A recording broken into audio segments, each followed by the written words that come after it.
Ceux qui partent. Jeanne Benhammer. Debout, serrée par les autres, sur la barge. Emilia demande à son père s'il a bien tous les papiers. Il est parfois si oublieux. Il la regarde, offensé. Bien sûr qu'il a tout. Là, dans la sacoche de cuir tenue à sa ceinture par des liens solides. Les papiers, ils ne s'en séparent pas. C'est leur viatique. L'étrangeté commence là, contre son ventre. Il le sait aussi. Parce qu'il faut prouver son nom, son âge et d'où l'on vient. Chez vous, cela ne viendrait à l'esprit de personne de vous demander ces choses-là. Donato sent tout le froid de cette pensée qui le pénètre. Il serre son livre contre sa poitrine. Un texte ne connaît pas de frontières. Là, les mots familiers sur les pages contre lui. Son vrai viatique, il est là. Il faut que son cœur s'apaise. La main d'Emilia s'est posée sur son bras. Sa fille tant aimée, elle sent tout de suite lorsqu'il s'éloigne vers les terres sombres. Elle a appris à saisir à la façon dont il serre les mâchoires ou redresse un peu trop la nuque ces moments. Et elle est là, de tout son être. Elle tente de lui insuffler sa jeunesse et sa force. Ils s'efforcent tous les deux, accrochés l'un à l'autre, de ne pas avoir l'impression d'être poussés comme du bétail hors de la barge. Mais les ordres pleuvent sans ménagement. À nouveau chez Emilia, le sentiment d'être envahie par tous ces cris, ces appels dans des langues qu'elle ne comprend pas. À nouveau, elle lutte contre la peur. Est-ce que désormais il faudra toujours lutter? On dirait que tous les bruits sortent d'un coup de la gangue qui les a retenus pendant le lent voyage. Ils éclatent à son oreille. Au milieu des bribes de phrases de ceux qui se pressent autour d'eux, son oreille cherche à repérer la nouvelle langue, l'américaine. Elle tente de s'y arrimer.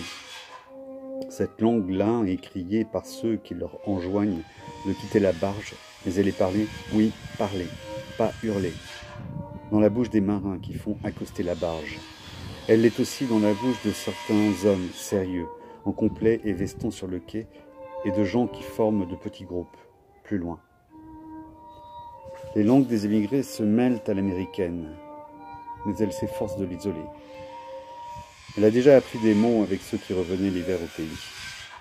Elle s'est exercée à les prononcer toute seule, le soir, dans son lit, ou quand elle marchait loin de la ville, sur les chemins. Les mots dans cette langue alors la ravissaient.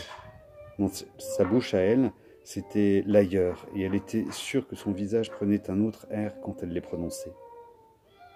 Elle s'imaginait alors marchant, dans les rues d'Amérique, discutant avec des femmes, des hommes, librement. Elle rêvait d'y être déjà. Alors maintenant, il faut s'efforcer de discerner les sons de la langue qui doit devenir la sienne. Elle s'en fait le serment. Elle sera américaine, de tout son être. Et c'est par la langue que ça commence, elle le sait. Il faut parler comme les Américains, donner aux phrases le rythme et la musique que leur donnent les Américains. Apprendre, apprendre, apprendre. Ça, elle sait faire. Elle a une aptitude remarquable, comme son père, à tout retenir. Elle va s'y employer de toutes ses forces, et elle n'en manque pas. Elle a la persistance de ceux qui ont dû surmonter tôt les épreuves. Quand elle décide quelque chose, elle y met toute sa force. L'Amérique, elle l'a voulu, parce qu'elle a senti que là, elle pourrait être libre. Là, le sort des femmes était différent. Tous les jours avant le départ, elle se disait qu'elle s'habillerait autrement, se coifferait autrement, dénouerait ses cheveux, les couperait peut-être, et qu'elle irait dans les grandes rues avec les autres. Elle respirerait un autre air, et ça changerait tout. C'est ce qu'elle entendait dans les paroles de ceux qui rentraient l'hiver. C'est ce qu'elle vient chercher. Elle s'est forgée une légende.